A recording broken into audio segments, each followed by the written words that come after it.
This ain't the best conditions today. I probably should have went to the dump, but I just didn't want to go to the dump. I wanted to look for arrowheads. The water ain't, it's up though. It's been raining. This is above the dam, below the dam. It wasn't even no sense to look. I found some points below the dam a week ago, but 3 foot of water's on that now from this rain. And 3 foot isn't a lot. You know, I could stand in it and sift, but I'm gonna go along to up here where I found some stuff and try to find a new washout or a place to sift. See what I can get. Here in the bank, it's, you know, that far below the surface. I'm gonna dig it out, see if it's anything. Right there's a pit, that smoothed out nutting stain hole, see it? That's about it. And this side feels like it's had some use rubbing to it. Clear up here in the bank. Feeling around in here on the base clay, felt a rock. I don't see much in this side, but look here. Look at that nice nutting stain. Pitted stain, that's a nice one. Wow. It's rough going on days like this. You see, I'll show you what I'm doing. I'm sifting blind. I'm just using my shovel. I'm using like a Fishspear shovel with a heavier gauge steel blade on a day like today. And I carry a file with me and keep it sharp so I can get to the base clay and feel it like a probe. And you see I'm in beds of fire rock, a thin strip of it, and I see a point. And this is the Fishspear site where I was finding them fish spears in Ohio, on the Ohio side, and then rowing across to the other side and finding fish spears over here too. And I'm in West Virginia. I rowed across the river and I got a fish spear here. I'll show you how I'm finding this stuff. You see the principle here. The water just come up and I could see pieces of fire rock in places that's come out of this. See right? There's a piece of fire rock sticking out. I need to look at this better. See if I can't see exactly where the stuff's coming out. But I think I got a fish spear. And you know, it'll be a nice grouping of them. See it there? That's what it looks like. Oh, it's a classic one. It's a classic fish spear point. Look at that. That's what it is. And it, you know, it tells a story now. I got more of these. And I'll have a whole frame of them here in a couple more years. This is nice. That's a beauty, huh? Well, there's that fish spear. You can see it's lighting it up. It's getting orange in it. It's pretty nice looking material. I'd say it's a river cobble. There you can see it. It's pretty nice. See the orange coming out on it. That's pretty decent. We're going to put this right there because right there all around it's other ones. This came from just steps off of, that's a translucent one. Let me see if I can't get it in the light here. Say, yeah, say it, it's real translucent here. Hold on. I'd say that's Carter Cave. That's another fish spear right there. And these are all right off that site. It's all, these are Addo darts. There's another one right here. This is from the Ohio side. The one today in this video I sifted was from West Virginia. I just sifted this one. There's an impacted one not long ago right there. Here's another one from right in there. Little fish spear. You can see it. Small one there. Here's one. This one's not that long ago. It's another fish spear. I think that's it in here. I think so. But you see, there's the fish spears. It's a nice form right here. It's classic form for them. That one, this one there, say, right there. Fish spears. Northern Panhandle, West Virginia. Well, in that same screen with that fish spear point, out of this high bank, there's multiple, you know, the nutting stain first, then the point, not in the same screen, a piece of pottery. And it's only like the second screen. All that time, cut in half, eroded more because of the flood. the stuff that fell out of it right here. So try to find another thing and get this video started. Wow. Hey, you look at this bank and these pools of water, unless it's real high, are like lakes.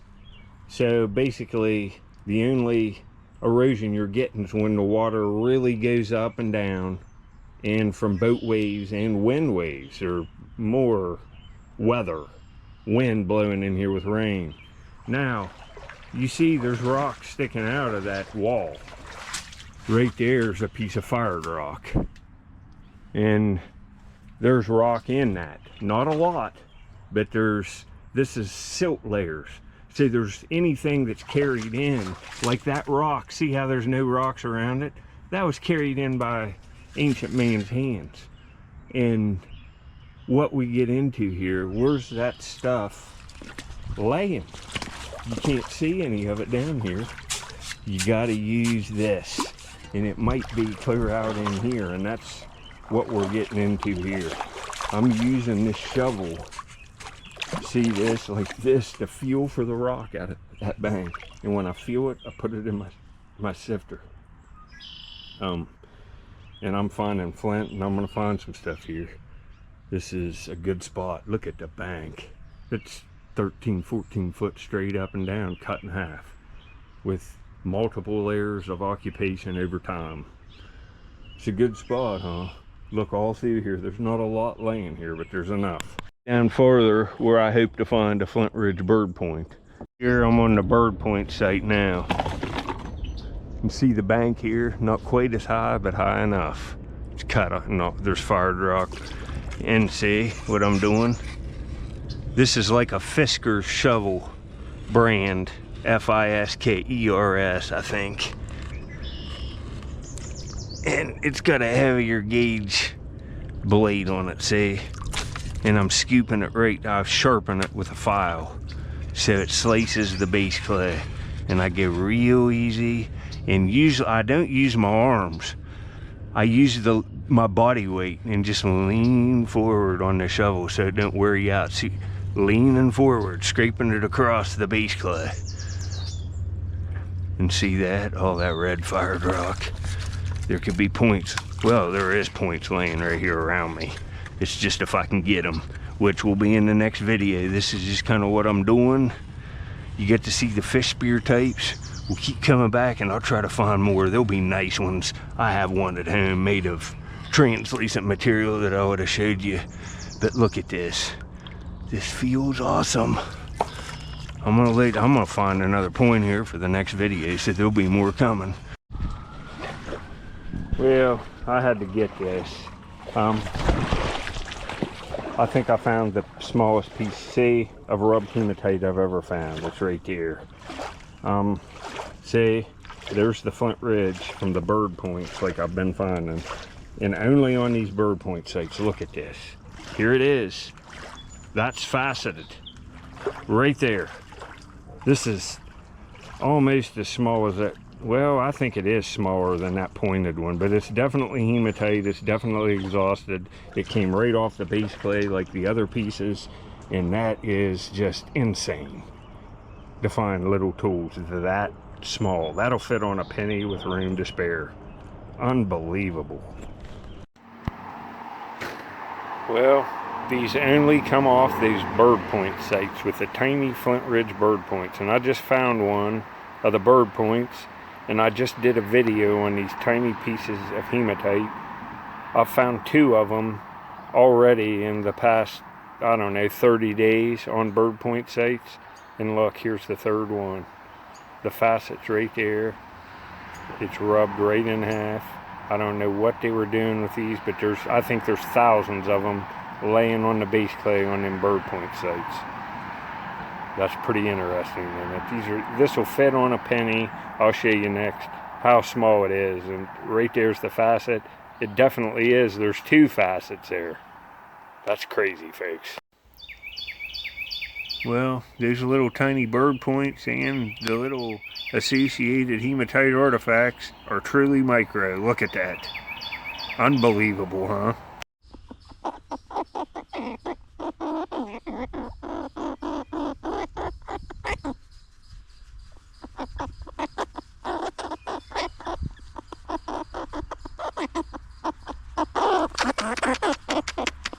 Are you getting kisses? Huh? Are you making lots of noise? Are you giving me kisses now? Look, he's licking me. You licking me. You giving me squirrel kisses again. You like them ear rubs, don't you? Huh? I was missing you too. You're a good boy. You want them cheek rubs too? The double combo cheek candy rubs? Huh? It's my good boy. It's my good boy. It's my good boy. It's my good boy.